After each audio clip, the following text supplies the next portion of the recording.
Revenge with Karen. The air in the boardroom on the 42nd floor always smelled the same, a sterile blend of lemon polish, cooled recirculated air, and the metallic tang of fear. I had spent 15 years learning to breathe that air, learning to navigate the currents of power that flowed through the hallways of Sterling Heart like electricity. I was the senior liaison for strategic partnerships. It was a title that sounded boring to the uninitiated. To anyone who actually knew how money moved in the city, it meant I held the keys to the kingdom. I didn't shout. I didn't need to. My power was in the silence between signatures, in the nod across a mahogany table, in the $3 billion merger. I had spent the last 9 months sculpting from a block of chaotic raw data into a masterpiece of corporate synergy. I was standing by the floor-to-ceiling window, reviewing the final clauses on my tablet. The doors slammed open. It wasn't just an entrance, it was an invasion. Cassidy, the newly appointed VP's daughter, clacked into the room. She was 24 years old, armed with a freshly printed MBA that her father had likely paid a building wing for, and wearing a smirk that suggested she thought she was the main character in a movie. Everyone else was just lucky to be extras in. It was her first day. Literally, her first hour. "Excuse me." Voice cut through the hum of the office like a serrated knife. She wasn't looking at the view, she was looking at me. Or rather, she was looking at my torso. I lowered the tablet slowly, turning to face her with the practiced neutrality I used for erratic investors. "Can I help you, Cassidy? I'm Emily. We were supposed to meet at—" "I know who you are," she interrupted, waving a hand dismissively. She was holding a thick, spiral-bound book, the Employee Handbook, relic from the 90s that nobody had actually opened since the invention of the iPhone. "And I know what you're doing. Reviewing the merger protocols for the Sterling deal?" I offered, keeping my voice level. "No," she sneered, stepping closer. She smelled of overpowering jasmine perfume and insecurity. "You are violating Code 4 Section B regarding appropriate client-facing attire." I blinked. I was wearing a vintage Armani blazer, charcoal gray with pearl buttons, paired with tailored slacks and a leather tote that cost more than her car. It was the armor of a woman who closed deals. "I'm sorry." "The pearl buttons," she said, tapping the handbook with a manicured nail. "The handbook clearly states standardized closures only. And that bag, it looks distressed. We don't do distressed here. We represent excellence." The room had gone dead silent. The analysts in the glass cubicles outside had stopped typing. Junior associates were freezing mid-sip of their lattes. This is the part where I usually tell people that if you enjoy watching train wrecks in slow motion or stories about people getting exactly what they deserve, you should probably take a second to hit that follow button and upvote, because trust me, the crash is coming. But right then, nobody was moving. "Cassidy," I said, my voice dropping an octave, deadly calm. "A meeting with Marcus Sterling in 48 hours to finalize a $3 billion acquisition. This blazer is not the issue. The issue is that you are interrupting my preparation." She turned a shade of red that clashed with her scarf. She wasn't used to pushback. She was used to Daddy's credit card and terrified interns. "I am the Vice President's Chief of Staff," she announced, throwing a title around that I knew didn't technically exist for her pay grade. "I am enforcing standards. If you can't follow the basic rules of this company, how can we trust you with its future?" It was so absurd I almost laughed, but I saw the gleam in her eye. She didn't care about the buttons. She wanted a scalp. She wanted to prove on day one that she was the alpha predator. She had picked me because I looked established, and taking down the matriarch is the quickest way to scare the pack. "Go home, change, write a formal apology to HR for the infraction," she commanded, crossing her arms. I looked at her, really looked at her. I saw the tremor in her hands, the desperate need for validation. I also saw the complete lack of understanding of what I actually did. "No," I said simply. "Excuse me, no. I have work to do." I turned back to the window. "You're fired," she shrieked. The words hung in the air, heavy and ridiculous.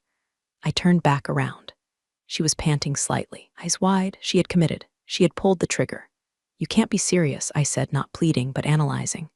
"I am your superior by proxy, and you are insubordinate," she yelled, her voice cracking. "Pack your things. Security will escort you out."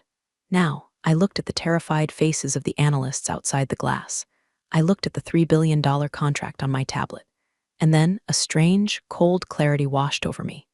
I didn't feel angry. I didn't feel sad. I felt relieved. "Okay," I said. Cassidy blinked, expecting a fight, expecting begging.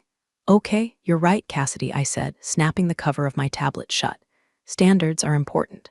I'll pack my things immediately." I didn't wait for her response. I walked past her, my shoulder brushing hers, and headed for my office. She thought she had just exerted dominance. She had no idea she had just pulled the pin on a grenade that wouldn't explode for 48 hours. He had just fired the only person in the hemisphere who could interpret the handshake codes of the Sterling family.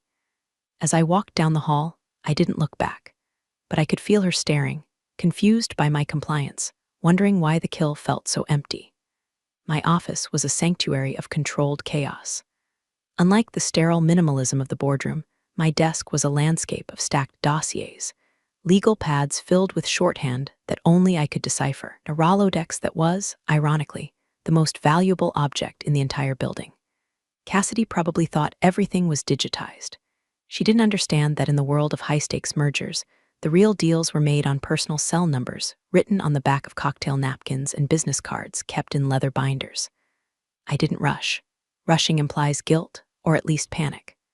I had neither. I opened my drawers with the slow precision of a bomb disposal technician. First, the personal items. The framed photo of my father, who had taught me that integrity is expensive, but desperation costs more. The crystal paperweight Marcus Sterling had given me after we closed the Tokyo deal 5 years ago. And then the Rolodex. I dropped it into my distressed leather tote. It landed with a heavy, satisfying thud. I could see my assistant, Sarah, hovering in the doorway. She was pale, her hands twisting a tissue into confetti. "Emily," she whispered, as if speaking too loud might summon the demon in the hallway. "Is it true? Did she actually?" "It's true, Sarah," I said, keeping my voice soft. I picked up a stack of files, the preliminary due diligence for the Sterling merger. I held them for a second, weighing them. These were the company copies. Technically, they belonged here. I set them back down on the desk, right in the center. "But the merger," Sarah stammered. "The meeting is in 2 days. Nobody else knows the leverage ratios. Nobody else knows about the appendix clauses. I'm sure Cassidy is very capable," I said, and the lie tasted sweet like cyanide. "She has an MBA, Sarah. She reads the handbook." I cleared my computer history. I logged out of the encrypted server. I wiped the local cache. I wasn't destroying company property. I was simply removing my personal intellectual footprint. If they wanted to navigate the labyrinth of this deal, they would have to do it with the maps they had on file, not the shortcuts in my head. I put on my coat. It was cashmere, soft and warm against the sudden chill of the office air conditioning. I picked up my tote. When I stepped out of my office, the entire floor was pretending to work. Heads were bowed, but eyes were darting. The silence was deafening. It was the silence of a crew watching the captain being thrown overboard by a mutineer who didn't know how to read a compass. Cassidy was waiting by the elevators. She had her arms crossed, tapping her foot, flanked by 2 uncomfortable-looking security guards who knew me by name. "Make sure she didn't take any proprietary data," Cassidy snapped at them. Bob, the head of floor security, looked at me with apologetic eyes. He'd seen me work late nights for 10 years, seen me order pizza for his team during holidays. "She's clean, Miss Cassidy," Bob mumbled, not even checking my bag. Cassidy scoffed. "Fine, just get her out. I want this toxicity off my floor." I stopped in front of the elevator and pressed the button. I waited for the ding. When the door slid open, I turned to Cassidy. She was bracing for a curse, a shout, a "you'll regret this." Instead, I smiled. It was a genuine smile, kind you give someone who has unknowingly just handed you a winning lottery ticket while thinking it's a parking fine. "Thank you, Cassidy," I said, her brow furrowed. The confusion cracked her mask of arrogance for a split second. "What?" "For clarifying the priorities of this organization," I said. "It's been illuminating. Good luck with the merger. The appendices are tricky." I stepped into the elevator. "What appendices?" she demanded, stepping forward as the doors began to close. "File is complete." I saw the digital drive. "Digital drives are so impersonal," I said softly. The doors slid shut, cutting off her face just as the panic started to creep into her eyes. As the elevator descended, gravity pulled at my stomach, but my spirit soared. I checked my watch. 10:15 a.m. By noon, the legal department would be asking questions. By 2:00 p.m., the partners would be confused. By tomorrow morning, the hemorrhage would begin. I walked out of the building and into the bright, blinding sunshine of the city. I didn't hail a cab. I walked 2 blocks to a quiet cafe, ordered a double espresso, and sat by the window. I took my phone out of my bag and turned it off. Let them sit in the silence for a while. I spent the afternoon at an art gallery. I stared at abstract expressionist paintings, chaos contained within frames, and felt a profound sense of kinship. It was amazing how much detail you missed in the world when you were busy carrying the weight of a billion-dollar corporation on your shoulders. For the first time in a decade, I noticed the texture of the paint, the brushstrokes, the silence. It wasn't until 6 p.m., when I was back in my apartment pouring a glass of Nebbiolo, that I decided to turn my phone back on. The device buzzed in my hand like an angry hornet. It didn't stop vibrating for a full 2 minutes. Screen lit up with a cascade of notifications, a digital avalanche of regret. 14 missed calls from office, Sarah, 3 missed calls from HR director, 5 missed calls from unknown number, 27 new emails. I took a sip of wine, savoring the tannins, and scrolled through the text messages.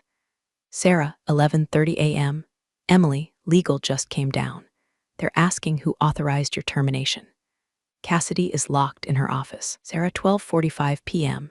The partners from the Tokyo firm tried to call you. Cassidy took the call. It didn't go well. She told them you were no longer a cultural fit. There was a lot of yelling in Japanese. Sarah, 2:30 p.m. Where are the appendix files? Cassidy is screaming at it. She says you deleted them. IT says they never existed on the server. Emily, everyone is freaking out. I smiled, swirling the wine in the glass. Of course they weren't on the server. The appendix files weren't documents. They were the nuances. They were the handshake agreements regarding the retention of key staff in the acquired company. They were the verbal promises I had made to Marcus Sterling about the preservation of his family's legacy branding. They were in the notes I took by hand, the notes that were currently sitting in the fireplace of my apartment, turning into ash. I opened an email from the general counsel. David Thorne. David was a good man, but he was spineless when it came to the board. Subject, urgent, employment status / misunderstanding. Emily, there seems to have been a significant breakdown in communication regarding protocol enforcement. Please call me immediately. We need to discuss a reinstatement of your contract before the Sterling meeting. We can smooth this over. Cassidy is new and perhaps overzealous. Let's not let emotions derail the merger. Emotions. I whispered to the empty room. They always called it emotions when a woman reacted, but strategy when a man did. I didn't reply. I could picture the scene at the office perfectly. The sun would be setting, casting long, accusing shadows across the open floor plan. Cassidy would be exhausted, her jasmine perfume turning stale, her white power suit wrinkled. She would be realizing that vice president's daughter was a title that commanded obedience, but not respect, certainly not knowledge. She had the files. She had the numbers. She could see the valuation is $3 billion, but she didn't know why. She didn't know that the third clause in Section 5, the one about environmental liabilities, was actually a coded negotiation about a specific plot of land in Montana that Marcus Sterling's grandfather had purchased. It looked like a liability on paper, but it was the emotional heart of the deal for the Sterling family. She tried to renegotiate that to save money, which any MBA student would do. She would insult Marcus so deeply he would walk away before the coffee was poured. I sat on my sofa and pulled a blanket over my legs. The city lights twinkled outside my window, indifferent to the panic in the glass tower downtown. Another text came through. This one was from a number I didn't have saved, but I recognized the area code. It was the private line of the Sterling Hart CFO. CFO, 7:15 p.m. Emily, pick up the phone, name your price. I looked at the message, name your price. My price wasn't money. My price was dignity. And unfortunately for them, dignity was a currency they had just devalued to zero. I set the phone face down on the coffee table. I wasn't going to save them. Not tonight. Tonight, I was going to watch a movie. Maybe something about a disaster. Maybe something about a woman who walks into the sunset while the castle burns behind her. The panic was quiet from here, but I knew that by tomorrow morning, it would be screaming. There's a specific drawer in my desk at home that stays locked. It doesn't contain jewelry or cash. It contains leverage. I walked over to the antique writing desk in the corner of my living room and pulled a small brass key from underneath a decorative succulent. The lock clicked with a heavy, mechanical satisfaction. Inside, resting on velvet lining, was a single leather-bound folder. It was worn, the edges soft and frayed, smelling of old paper and tobacco smoke. Embossed on the front in faded gold leaf were the words, NDA, Legacy Protocol Sterling Family Trust.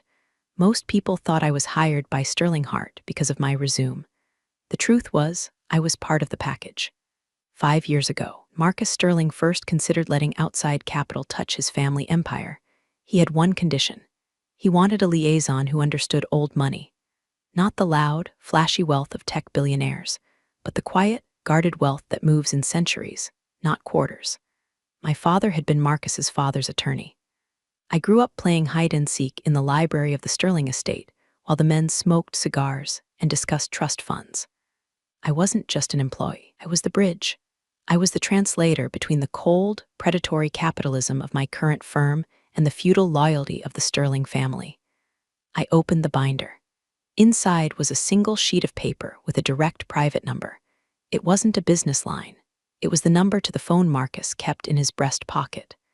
I sat there for a long time, tracing the numbers with my finger. Calling this number was the nuclear option. Breached every confidentiality clause in my employment contract. It was professional suicide. But then I remembered Cassidy's face. I remembered the way she looked at my blazer like it was a contagion. I remembered the smugness of her firing me in front of the people I had mentored. I picked up my cell phone. I dialed the number. It rang twice. "This is Marcus." The voice was deep, gravelly, and instantly familiar. "It's Emily," I said. There was a pause. A shift in the airwaves. "Emily, I thought we were in a quiet period until the signing on Friday." "We were," I said, keeping my voice steady. "But the parameters have changed." "Changed how?" The warmth drained from his voice, replaced by the steel of a man who owned shipping fleets. "I've been terminated," I said. The silence on the other end was absolute. It lasted so long I thought the call had dropped. "Terminated?" he repeated, the words sounding foreign in his mouth. "By whom?" "The board." "The SEC find something?" "No," I said. "By the new vice president's chief of staff. A dress code violation, and a misalignment of culture." "A dress code violation," Marcus said flatly. "Yes. And who is handling the transition of the Montana assets?" "Nobody," I said. "Cassidy, the new chief of staff, believes the files on the server are sufficient." I heard a sound that might have been a laugh or might have been a growl. "Files on the server listed the Montana property as non-revenue generating acreage. Without your addendum, the algorithm will flag it for liquidation within 6 months." "Correct," I said. "So, they fired the only person who knows where the bodies are buried, and they did it 2 days before the biggest merger in their history." "That appears to be the situation." "Emily," Marcus said, and his voice dropped to a conspiratorial whisper. "Are you free for breakfast tomorrow?" "I'm unemployed, Marcus. I'm free all day." "Good, meet me at the Pierre." 8 a.m., and Emily? "Yes, don't sign anything with them. Not a severance package, not an NDA extension. Nothing." I wouldn't dream of it. I hung up the phone. My heart was pounding, a slow, heavy drum in my chest. I had just crossed the Rubicon. I wasn't just a fired employee anymore. I was an active combatant. I closed the leather binder and locked the drawer. The apartment felt different now. It wasn't a refuge anymore, it was a war room. The Pierre Hotel serves breakfast with the kind of hushed efficiency that makes you feel like you're plotting a coup, which, in a way, we were. Marcus Sterling looked exactly as he always did, immaculate in a navy suit, silver hair swept back, eyes that had seen everything and was impressed by none of it. We didn't discuss the weather. We didn't discuss the menu. "They called my team this morning," Marcus said, buttering a piece of toast with surgical precision. "Oh," I sipped my tea. "Yes, a woman named Cassidy." She sounded breathless. Marcus paused, a flicker of amusement dancing in his eyes.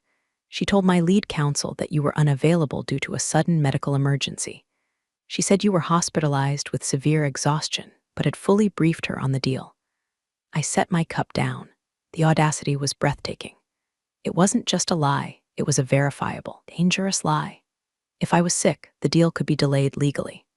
If I was fired, the key man clause in the contract, which stated that key personnel changes must be disclosed immediately, would trigger a voiding of the exclusivity agreement. "She's trying to buy time," I said. "She thinks if she can get you in the room, she can charm her way through the Montana clauses." "She thinks I'm an idiot," Marcus corrected. "She thinks I'm a checkbook with legs." Wiped his mouth with a linen napkin. My assistant, James, did a little digging. "Apparently, HR is currently in a standoff with this Cassidy. The board wasn't notified of your termination until this morning. The CFO is reportedly throwing staplers."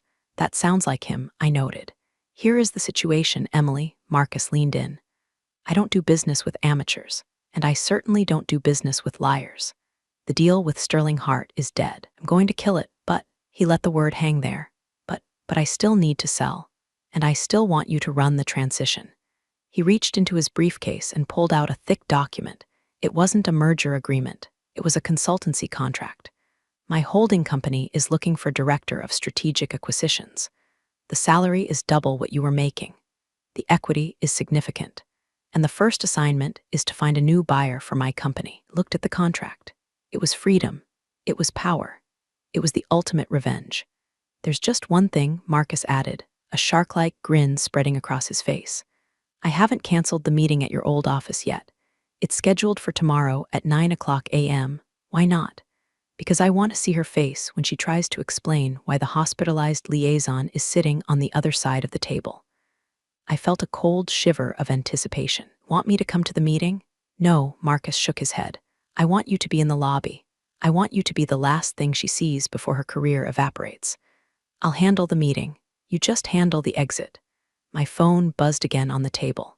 It was an automated alert from the Sterling Hart server. My access credentials had been officially revoked. But then, a second alert. A news notification. Market rumors swirl. Sterling Hart merger facing procedural delays as key exec rumored to exit. The leak had sprung. The sharks were circling. I accept, I said to Marcus, picking up the pen. Good, he said. Now, finish your eggs. You're going to need your strength. Watching an empire crumble is exhausting work. Later that afternoon, I walked past the Sterling Hart building. I stayed on the other side of the street, hidden behind oversized sunglasses. I could see the activity on the 42nd floor through the glass walls. Figures were pacing. Lights were blazing. It looked like an ant colony that had just been kicked. I checked my email on my personal phone. There was one last desperate message from Cassidy herself. Emily, please call me. We can fix this. I didn't mean it. It was a stress reaction. My father is asking questions. Please, I deleted it. There are no takebacks in the big leagues, Cassidy. You read the handbook. Should have read the room. The morning of the meeting, the sky was a bruised purple, threatening rain. It matched the mood I imagined was permeating the executive suite across the street. I sat in the corner booth of the Grind, a coffee shop directly opposite the main entrance of the Sterling Hart Tower. It was 8:30 a.m. The meeting was scheduled for 9 o'clock. I wasn't alone. James, Marcus's personal assistant, man who looked like he was carved out of marble and dressed by Tom Ford, sat across from me. We had a stack of documents on the table. They were the onboarding papers for my new role at Sterling Holdings. Marcus is en route, James said, checking his watch. He's currently 5 minutes away. He asked me to ensure you were visible. Visible? I asked. To the tower, James gestured discreetly toward the glass skyscraper across the street. I looked up. Floor-ceiling windows of the lobby were clear. And there, pacing back and forth near the security desk, was a figure in a white suit. Cassidy. She looked frantic. She was yelling at a receptionist, gesturing wildly at the elevators. She was trying to ensure everything was perfect for Marcus's arrival. She wanted to look like the gatekeeper. Then she stopped. She looked out the window. At first, she just scanned the street. Then her gaze locked on the coffee shop. Distance was about 50 yards, but I saw her freeze. She saw me. And more importantly, she saw James. She knew James. Everyone knew James. He was the harbinger of Marcus Sterling. And he was sitting with me, laughing, handing me a pen. I saw Cassidy press her face against the glass. Her mouth opened. She grabbed her phone and started dialing. My phone remained silent. I had blocked her number an hour ago. She sees us, I said, taking a sip of my cappuccino. Excellent, James said without turning around. Let her sweat. Panic makes people sloppy, and Marcus hates sloppy. I watched her crumble in real time. She turned to the receptionist, pointing at us, likely screaming something about spies or sabotage. The receptionist just shook her head, looking terrified. Cassidy spun around, running toward the elevators, likely rushing back up to the 42nd floor to warn. Well, to warn who? Father? The board? What could she say? The woman I fired for wearing the wrong buttons is currently having coffee with the buyer's right-hand man. It was an admission of catastrophic failure. She's running back upstairs, I reported. James nodded. She's going to try to intercept the narrative. Too late. The narrative left the building yesterday with your box of personal effects. James gathered the papers. You're officially signed, Emily. Welcome to the family. Now, per Marcus's instructions, are to wait here for exactly 20 minutes. Then cross the street and enter the lobby. Just stand there, be the ghost at the feast, and Marcus, he's pulling up now. I looked out the window. A sleek black town car glided to the curb in front of the tower. The driver opened the door, and Marcus Sterling stepped out. He buttoned his jacket, checked his cufflinks, and looked up at the building with the expression of a demolition expert examining a condemned structure. Didn't look at the coffee shop. He walked straight into the lion's den. "Showtime," James whispered. I watched Marcus enter the revolving doors. I knew exactly what was about to happen. Cassidy would be scrambling down from the 42nd floor, out of breath, sweaty, trying to compose herself. She would meet him with a lie, and he would meet her with the truth. I waited. 1 minute, 5 minutes. 10. The rain started to fall, blurring the glass, turning the world into a watercolor painting of gray and steel. But I saw everything clearly. I paid for the coffee. I checked my reflection in the window. My blazer was perfect. My distressed tote bag was on my shoulder. It was time to go say hello. The lobby of the Sterling Hart building was designed to intimidate. 3 stories of marble, a waterfall that cost more than my college tuition, and acoustics that amplified every footstep, pushed through the revolving doors, and the sound of the waterfall washed over me. The air was cool. The scene played out like a tableau vivant. Marcus Sterling was standing in the center of the atrium, near the security turnstiles. He wasn't moving toward the elevators. He was standing like a statue. Cassidy was there. She must have sprinted down the service stairs because she was slightly disheveled, her white suit looking less power and more panic. She was flanked by the CFO and the general counsel, who both looked like they wanted to be invisible. I walked quietly across the marble floor. My heels clicked, a rhythmic, steady sound that cut through the white noise of the water. I stopped about 20 feet away, close enough to hear, far enough to watch. "Unforeseen complications," Cassidy was saying, her voice shrill, bouncing off the hard surfaces. "But as I said, Emily is indisposed. She's in the hospital. Want to worry you with the details." Marcus stared at her. He didn't blink. "In the hospital," he repeated. His voice wasn't loud, but it carried. "Yes," Cassidy nodded vigorously. "Very sudden, but she briefed me fully. I am ready to proceed with the signing." Marcus reached into his pocket and pulled out his phone. He tapped the screen once. "That's strange," Marcus said, "because I just received a text from her. She says the coffee across the street was excellent."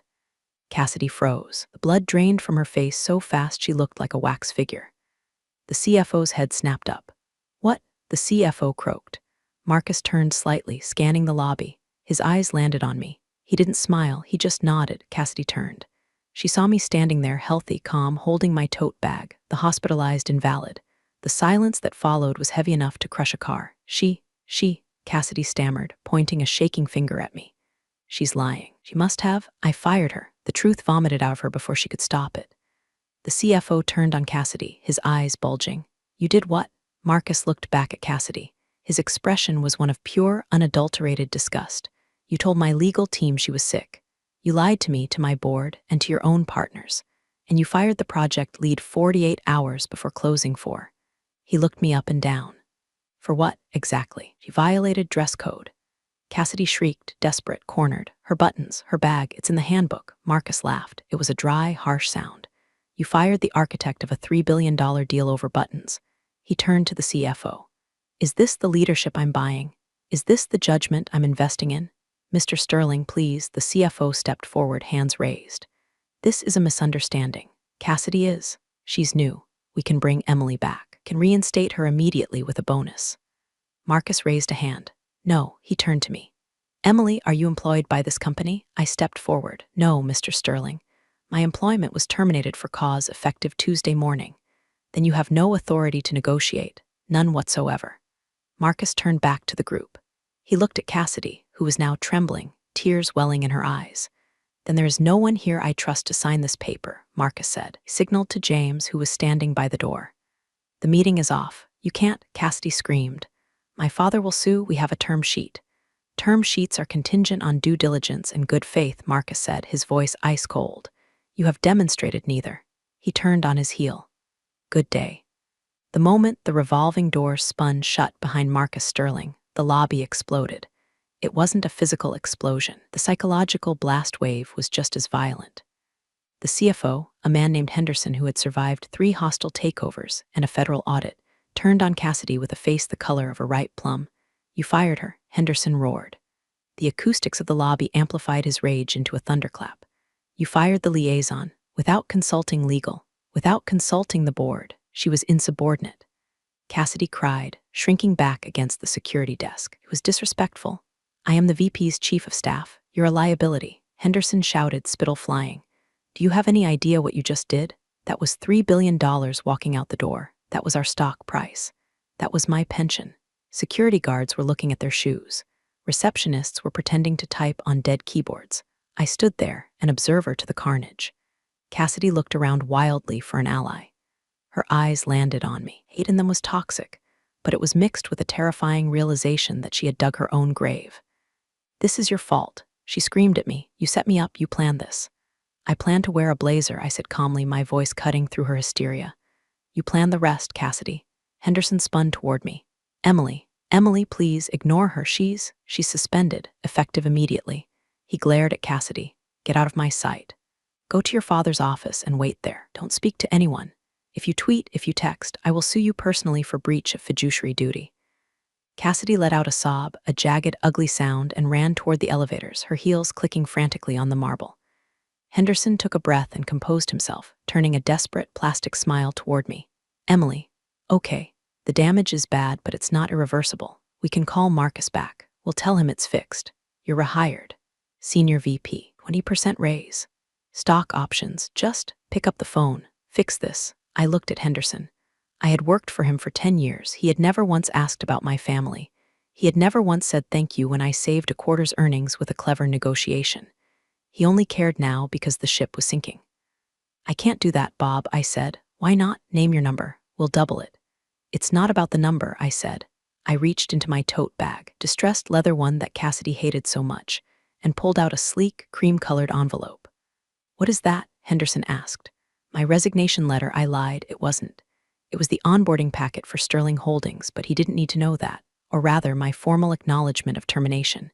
You can't rehire me. Why? Because I've already accepted a new position. Henderson's face went slack. Who? Who could possibly hire you this fast? The client, I said. Realization hit him like a physical blow. He staggered back a step. You're working for Sterling? As of this morning, I said. I'm the director of strategic acquisitions, which means, Bob, that if you want to salvage any part of this deal, maybe sell off the parts for scrap, you'll be negotiating with me. I checked my watch. But not today. Today, I'm going to go buy a new blazer. This one has bad memories. I turned and walked toward the exit. Behind me, I heard Henderson shouting into his phone, calling the CEO, calling the lawyers, calling God, but nobody was going to answer. The line was dead. 3 days later, the stock of Sterling Heart had dropped 18%. The rumor mill was churning out stories about internal management crises and failed leadership. In a desperate bid to stop the bleeding, the board had begged Marcus Sterling for one last meeting. They promised that the obstacles had been removed, promised that the deal could be restructured. They begged him to come to the table. Marcus agreed on one condition. The entire executive team, including the vice president and his daughter, had to be present to apologize. The boardroom was packed. The air conditioning was on full blast, but everyone was sweating. Cassidy sat at the far end of the table, looking small. Her white suit was gone, replaced by a drab gray dress. Her father, the VP, wouldn't even look at her. Doors opened. Marcus walked in, followed by James, and then me. I walked in last. I was wearing a new suit, black, sharp, with gold buttons. A collective gasp went around the room. Cassidy's head snapped up. Her eyes went wide. We believed, the CEO began, his voice shaking, that this meeting was to discuss the reinstatement of the merger. Marcus sat down at the head of the table. He didn't open his briefcase. He simply folded his hands. I'm not here to merge, Marcus said. I'm here to make an offer for the assets. At 30 cents on the dollar. 30 cents, the CFO shouted. That's robbery. We were at $3 billion. That was the price when you had competent leadership, Marcus said calmly. That was the price when you had Emily. Now you have chaos. He gestured to me. Emily is now advising me on the true value of your portfolio. She tells me that without the Montana transition, the environmental risk is catastrophic. She tells me that the Tokyo partners have lost faith. She tells me the company is hollow. The room turned to look at me. The betrayal in their eyes was palpable. They expected loyalty from the person they had discarded. Emily, Cassidy whispered. How could you? You worked here for 15 years. I looked at her. I didn't feel hate anymore. I felt pity. She was a child playing with matches who was surprised the house burned down. I did, I said. And for 15 years, I followed the code. I dressed the part, I played the game, and you decided it wasn't enough. The VP spoke up. We can fix this. Emily, come back. We'll fire Cassidy. We'll give you her job. Just tell him to sign the original deal. The room held its breath. This was it, the offer of redemption, the return to the fold. I could have my old life back, but with a crown on my head. I looked at Marcus. He raised an eyebrow, waiting. You ready to sign? He asked, playing along. I looked at the CEO. I looked at the CFO. And finally, I looked at Cassidy. I smiled. It was the smile of a woman who knows exactly where the bodies are buried because she's the one holding the shovel. Sorry, I said softly, my voice echoing in the silent room. She fired me. No deal. Marcus stood up. You heard the lady. The offer is 30 cents on the dollar. You have until 5 p.m. to accept, or we wait for the bankruptcy auction and buy it for 10. Turned and walked out. I followed him. I didn't say goodbye. I didn't need to. The silence behind me said it all. As we walked to the elevator, Marcus handed me a file. Good work, director, he said. I took the file. Thank you, Marcus. The elevator doors opened. I stepped in, and for the first time in 15 years, I didn't check the mirror to see if my buttons were straight. I knew they were perfect.